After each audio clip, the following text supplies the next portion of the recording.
Hi everyone, welcome to the SLG Book Club review. Today we're going to be covering The Alchemy of Happiness by Imam Al Ghazzali. This book is all about the source of authentic happiness. And the bottom line is, the message is, happiness is an inside job. It's from within. But you really find happiness when you move from within towards your creator, right? That's the bottom line. Because you can seek other things and they can provide some happiness for sure, material things, monetary things. But Imam Al Ghazali's claim is that true happiness comes from connection with the divine, union with the divine. And the alchemy part of it is these four stages that he talks about, and I'll get into that a little bit on how to achieve that union with God. So why does this book matter? Well, first of all, I read this book when I was doing some deep work on the source of happiness, and I read a lot of modern day um, personal development content, which led me to believe that there's because there were tons of references coming towards Al Ghazali. So I said, okay, let me just dig into this book now, and I read this abridged version. It's a quick read, easy to digest, made a lot of sense to me, and also it's important because of who's writing this. Imam Al Ghazali is one of the most respected philosophers, theologians, uh, mystics in Islamic history. Fantastic command over jurisprudence and basically a genius, essentially, of his times, who was a very accomplished scholar, wanted to focus on deep reality, not just on the superficial stuff, but really asking let's just say, the question behind the question behind the question. And he ended up facing a spiritual crisis. He went through this very intense phase of self-discovery where he left his family, he left his children, he traveled all over the world, uh, put himself through a lot of hardships and suffering, and just it was like a decade-long search to really deconstruct and reconstruct because he felt like he knew a lot. There was a lot of knowledge, like I think a lot of us do nowadays. We have access to so much knowledge and information, but we don't really connect with much. So he wanted to have that connection again. That void was missing. So you've got all this knowledge, and it, obviously the pride comes with it, ego comes with it, and but he wasn't really happy with all this knowledge. So he wanted to really understand how happiness really works. And this book, now Ghazali was born in I think 1058. So he was born in the 11th century. This book is written closer towards the end of his life. So he had gone through this whole up and down in his life, and he had tremendous perspective, and so this is one of the reasons why this book is so popular. He focuses a lot on practicality. He realizes we're human. We have daily battles. The good and the evil is going on a daily basis. Life is tough, right?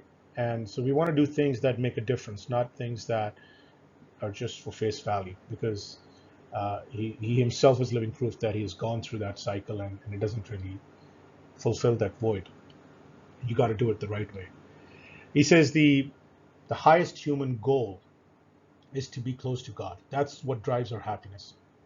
Because we've talked about this past on this group in Share, Learn, and Grow, that we're happy when we are goal oriented. We're seeking something meaningful. We take on a meaningful burden. That's when we are fulfilled. We feel alive. We're chasing something. More money, less money is a separate thing. But the fact is, we're going after something meaningful. We're giving a life a reason. We're giving ourselves a reason to exist. So he's saying the reason for us to exist is to seek oneness with God. And other reasons can give you happiness too, but this is the ultimate happiness. This is authentic, true joy.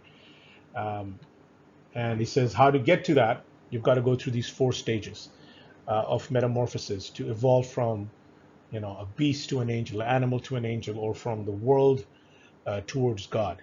To make that transition, you've got to have four stages, and I'll cover those four stages in this review. He says happiness comes from self-awareness. It's all about who you are. Um, and knowing that if you're going to use your lower faculties, if you're just going to focus on your physical pleasures, including your money, your clothes, your homes, your cars, then yeah, it's going to give you some happiness, but it's not going to fulfill you. While if you are really using your higher faculties like reasoning and imagination and really challenging yourself and really digging deep into who you are, having these very honest, difficult conversations with yourself, going against the status quo, um, that's really where true happiness comes from. And I so believe in this concept because I've always found that anything that you do superficially, you've got to do it all over again the next day. You can't really build upon it because you kind of resets every day. While something that you do, you put deep work and deep effort and deep thought into it, and being very mindful about it, it just slowly and gradually builds upon. It's an exponential growth rather than starting from zero every day. He talks about people who've done it. Basically, these are the prophets, the saints, the enlightened in the past who've done it, and they have not done it through the physical route. They've done it through the spiritual route. They found that connection and that union with God, and that's what's brought them happiness. He says you got to move from mere adherence to rules to inward mastery to seek union with God. Basically, saying is forget the checklist. Forget how many times you've prayed and what you've done according to certain rules and outlines. Um, Look from within. Control yourself. You know yourself. You know exactly who you are. Or if not exactly, you know yourself far more than a lot of people know you. So you know what makes you tick, what makes you sad, what makes you excited about life. You know all of these things, and you've got to be able to control the inner animal alongside with the inner human to make this transition towards being one with God. Right? He says, look, the first stage, which is about knowledge about the self, knowledge of the self, is like if you don't have self-awareness, forget it. You're not going to achieve your potential. If you don't know what your faculties are, if you don't know that, anger takes delight in vengeance, and the eye takes delight in beauty, and the ear takes delight in hearing good sounds and music, and the lustful and the gluttonous, they seek to satisfy their appetite. Well, and the fact that the highest human faculty, according to Al Ghazali, is seeking the truth, then why not seek that faculty? Why not leverage that faculty? Why be content with just being gluttonous or just listening to music or those things are again very very small compared to the impact, the pursuit of knowledge and the pursuit of truth and the connection with God. These are interchangeable. What this gives you, nothing else compares to it. So understand which faculties to use. Know yourself. You want to be lost with eating and consuming all the time, or do you want to go and spend time seeking as well? And he says the beginning of this seeking journey is from inside out, right? It's from within. It's not from outside. Essentially, you can't have somebody else do it for you. He says, man in this world is extremely weak and contemptible.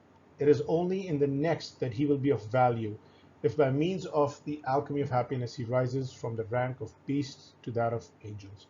He says, mankind is very weak, very fragile, uh, very easily manipulated by certain circumstances or greed or what have you. And to really be of value, you've got to fight this thing, right? And you've got to be able to prioritize that. No, I want to be better. Like that's the whole concept of personal growth. I want to be better daily. Whatever my weaknesses are, I want to battle them. I want to improve upon them. I want to be stronger than my weakness. And if you do this, you start your journey towards, being the angel from away from the beast, um, and vice versa, right? If you give in to these battles, you move the other way. Now, the second stage is basically the knowledge of God. So the first was knowledge of self, now it's the knowledge of God. And the way he describes it is that think of God and God's plan playing out in three stages. He says the first is Al Arsh. Arsh is the throne where God's will originates. Then it goes down to the next level, the lower plane, which is called Al Kursi. Al Kursi is the chair, right? Um, and then from Al Kursi, it goes to Al-Lohe Mahfuz, which is the tablet of destiny, where this will that was originated on Al-Arsh, passed through Al-Kursi, is now going to manifest itself in the world, right? From what we see, what we observe. And he says, well, think about these three stages. And when you look at yourself, um, God has created you in a similar fashion. that you are like these miniature mini kings of your little mini kingdoms. Um, and obviously, we don't compare it to the creator. We're infinitely reduced copies of the creator. But he says that so the human throne is the soul. That's where everything starts. Then it goes to the chair, right, which is the brain or the mind, where everything gets processed. And then it turns into thought, which is the imprint, the vision, the feeling, the view, the construction of a certain sentence or interpretation of another. So he talks about how you know, if you've got your soul as the starting point, your ending point is the thought, which essentially what it means is that, God has trusted us with our little kingdoms. And so we should not be careless with the administration of it. As in, make sure your soul is clean and fulfilled and happy so your thoughts are in line with your soul. So if you want to be happy, then make sure your soul is happy. And think of this transition where it starts. Something starts at the soul. So if something's wrong with the soul, what you're going to end up on the tablet, so to speak, is also going to be something that you're not going to desire. So, he kind of talks about God, and in that context, he talks a lot more about God. I don't want to get into that right now. I just want to focus on what my key takeaway was, that he's describing the manifestation of God's will, and then he's relating to us manifestations, the manifestation of our soul into our thoughts. And obviously, what we think is what we do, right? So that basically affects the quality of our life. Now, he talks about the knowledge of this world next, which is the third stage. He says, world is temporary. It's a place to feed the body and acquire knowledge about God. And the body, all it needs is clothing, food, and shelter. That's it, nothing more. What we're sent to down to earth is to acquire knowledge, and then we leave. And as we acquire the knowledge and we leave, what happens to our body? Our body dies. Our body decays. So the soul is essentially is riding this animal called the body, because it's sent from the creator to go acquire knowledge about God in this world, and the body is just an excuse to ensure that you can acquire this knowledge. You keep the body safe, you keep the body fed, and as long as the body stays around, you have the chance to acquire knowledge. The body goes, the chance goes away, the soul migrates back up. And he says, a man carries his knowledge into the next world, and the impact of his goods remain in his character. Essentially, what he's saying is your soul is sent to acquire knowledge. That's it. So in this world, know that this world is there for you to learn from. Pick up the knowledge and leave. You can eat all the food you want. One day your body's going to die. Your body's going to, go to nothing. But the knowledge that you acquire, that you consume, you will take it with you to the next world. That's your true asset, if you will. And then he says, look, the knowledge of the next world. So that's the final stage. And this is why it's this part is important, because he talks about people get scared of the thought that if we die, everything goes to zero. Why should everything go to zero? Everybody that we love, all these experiences that we had, they're going to feel meaningless. So according to Al Ghazali, he says no, there is meaning to it, because there's an afterlife, and there are two souls: the animal soul and the human soul. The animal soul will die with the body; the human soul will live on and move on to the next stage. Um, but the question is, the quality of the afterlife depends on how we conduct ourselves in our current life. What are the free choices that we made? We had the will to be an animal. We had the will to be a human. Which will prevailed? Our primary job is to prepare for the next world, Al Ghazali says. And he says that the human soul originated in the upper world and was sent down to the lower world to seek knowledge. This is something I talked about before. So, you're going back to the upper world. So the next world expects you to have done the work and acquired the knowledge and brought the knowledge with it. Um, but if you don't do that, if you don't do the work that needs to be done, then the next world is not going to be a pleasant place. He talks about punishment and hellfire and things like that. So whether you fully believe in that view, that belief system or not, that's a separate thing. His point is that there is a world, and the quality of that world depends on what we achieve in this world, in life. Okay. And then he also talks about rationality, about the afterlife, because a lot of people want to have a rational view.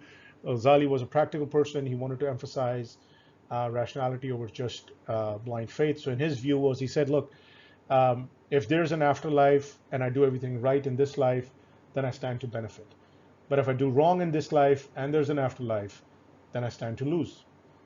Now, let's say there is no afterlife, then no harm, no foul. Then, nothing matters, which is basically what you call as Pascal's wager. You can Google this up, look it up. I'm not going to get into too much detail on that. Basically talks about is live your life now as if there's an afterlife. So you have this insurance policy that you're going to be fine in the afterlife as well. So it's his perspective, and I respect that. Okay, let me just wrap this up. Look, in summary, for the Alchemy of Happiness, the book is more extensive than this. I'm just touching upon some key takeaways. The first thing is authentic happiness is a journey upwards. It starts inside, who you are, be real, be honest. It's going to be tough to face your own demons, your own dragons, look yourself in the mirror. It's not easy. But once you understand who you are, and then you make this conscious choice to learn about the Creator and everything else around it, around us, and live our lives in a way that is both meaningful and productive, that's your journey upwards. Now your soul is taking the information that was really sent to take. He said that you're mini kings with free will. So you've got tremendous responsibility. You've got all the opportunity in the world to pick, living like an animal or living like an angel. And it's your choice.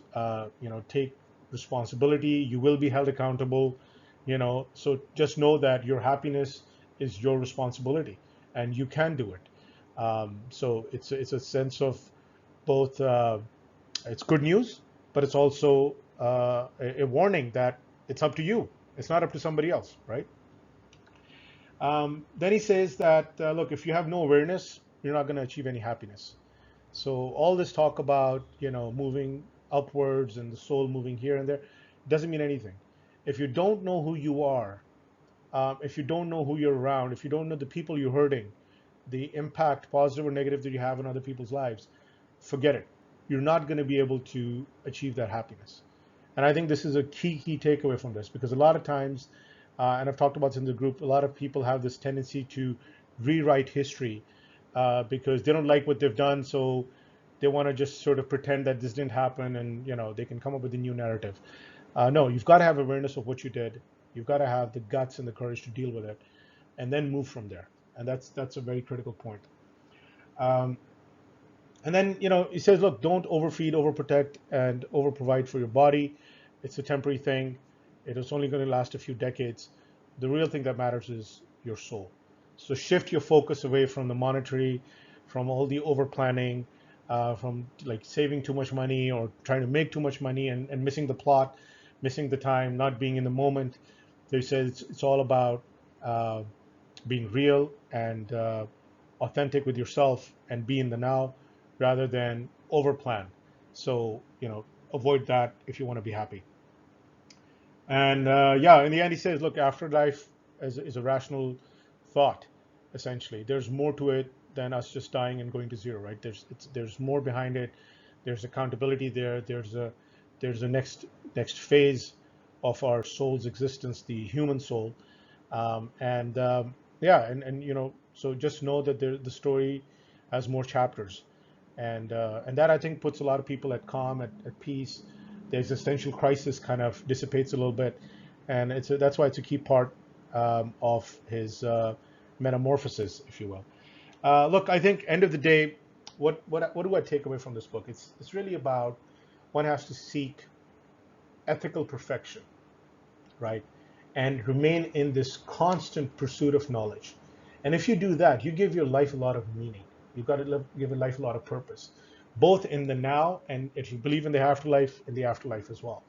And if you have these two things covered, that you're not doing wrong by anybody, including yourself, and you're constantly trying to acquire knowledge, and you're trying to get better, and you're trying to be of more value to people, and you're also sharing knowledge, you develop a life around you that is abundant. You've got people around you that are being positively affected by you, and then they are positively affecting you. So I think it creates this symbiotic relationship between us and the world. So our soul versus the other souls, that's one way to look at life, but our souls with other souls is another way to look at life. So it's making sure that you work with the broader um, ecosystem, if you will, and because we have to learn from everybody. That's part of the reason why we're here. So we can't just isolate ourselves and move to a mountain somewhere. We live in this world, we learn from the world, we contribute to the world, we try to keep getting better. We're going to keep making mistakes. We're aware that we're making mistakes. And I think in this whole struggle, you feel light. You feel like, look, you're doing everything you possibly can. And I think many cannot say that in today's world. We're so caught up with a myopic view of now and what we need to get done, quickly, the titles, the money, the this and that. We forget that the impact that we are having on others and they're having on us um, really is the source of our happiness. So hope that helps. Do let me know what you think. I think it's a great read. It's a quick read. Get the abridged version. Uh, and yeah, look forward to the next one. Thank you.